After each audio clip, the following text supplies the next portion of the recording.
this is part of that story that's so important because they've known, man, it's 2014, they knew at 90 it was migrating onto Terry's property because you called it in.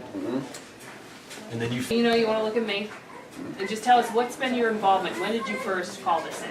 I believe it was in the spring of '90. I had known Larry Rice. He was on the Limestone Community Council for a number of years, as I was, and then we didn't see him for months. And I ran into him on the gas station on I think it was a Saturday morning, driving his '87 Cordova Silver, and we got to talking. And he said, "There's something wrong with my brain. I haven't been able to work," and on and on. So the Skyland Plating that bought the electroplating business from CTS was operating, and they were doing plating for me. So within a week, 2 at the most, after seeing Larry in the gas station, I went up there to pick up my plating, and it wasn't quite done. It was going to be 15 minutes or whatever. So instead of, I just went out the side door, and as I went out, there was a huge so-called pond, shimmery silver, blue-green. Don't know how deep it was. No grass, nothing growing in it. And I walked around it. There was hundreds of barrels. Don't know if full or empty. I walked around it over to the edge of the fence and looked down, and I thought, oh my God, there's the Rice property. That's what's wrong with that boy. Because he had said at the gas station, we think it's something in our water. We're going to put in new water system, a new well or pump, something. I didn't know they were operating out of the spring at the time. And so I just quickly called Buncombe County, NC Diener, EPA, and just figured I did my job, they'll all be taken care of, and never thought about it until way years later, 2000 and whatever, when Barry got a hold of me. And I just figured, cleaned up, did my job. Apparently nothing had happened. No.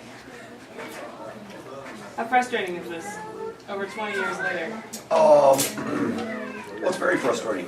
One, they're supposed to be working for us, and the only thing that they seem to be doing is taking care of their environment.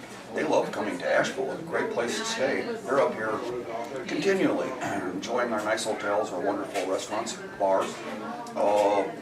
From what I understand, that's even more frustrating. I happen to be a taxpayer, and they have spent, and I could be wrong, the way I understand, approaching $11 million on this project, and I'm thinking that they have only either billed or collected a little over $100,000 from CTS.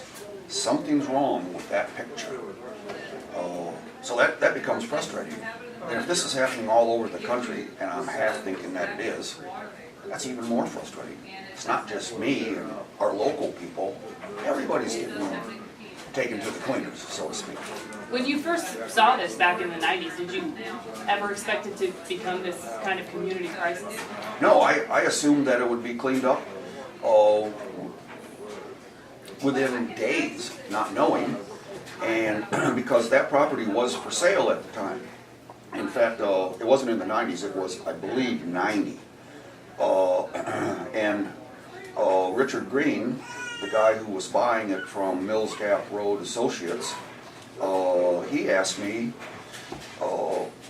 and that was the other thing, I called in, wanted to make sure it was cleaned up before it got sold, transferred, whatever, to the Mills Gap Road people. They went ahead and got it. And then I believe, and I could be wrong, 97, when Richard Green was at the Board of Adjustment, because he wanted to build Southside Village, he was a friend of mine, and he said, what about that property? I'm talking about buying it. And I said, well, only buy the stuff at the very top. The rest of it I know is polluted, the building and everything down the hill. Well, he went ahead and went to the Board of Adjustment, which I happen to be a member, and they applied for a planned unit development. And Jim Coleman at the time said, well, this is a hazardous waste site. Do you guys have clearance from the state or EPA that you can actually do something? Oh, sure. Oh, yeah, we've got letters that prove all that. And it's been taken off the list. Well, come on into my office tomorrow morning and pick up your building permit. They did. He never got the letters. And now we've got what we've got. What did you think when you read that article in the newspaper? Which Today. article? Today? The one talking about the new contamination. Two things wrong with that. One, they've been drilling holes around that property, specifically through the floor of where the building was for years. And I know for a fact they've been down 30-some feet because the groundwater level apparently changes depending on drought or whatever. And they've been drilling down there and doing all this testing. How come they didn't know about this plume whenever they started this in 15, 18 years ago? It didn't just show up. So there's something really wrong with that. I was just shocked. Can I ask him? That's good. Just say and spell your name for us. Ogren. And the other thing that shocked me in the articles in the newspaper today was Leanne Smith's children were playing in the creek behind CTS. Two ways of looking at that. One, if you're coming up Mills Gap Road headed east, behind CTS, that'd have been Dot Rice's property. Or if you're in front of the building, behind CTS, there is no creek. It goes straight up to treetops. And that backs up to my property. So there's another story that needs to be told correctly. Good. Just give us your first and last name. Dave.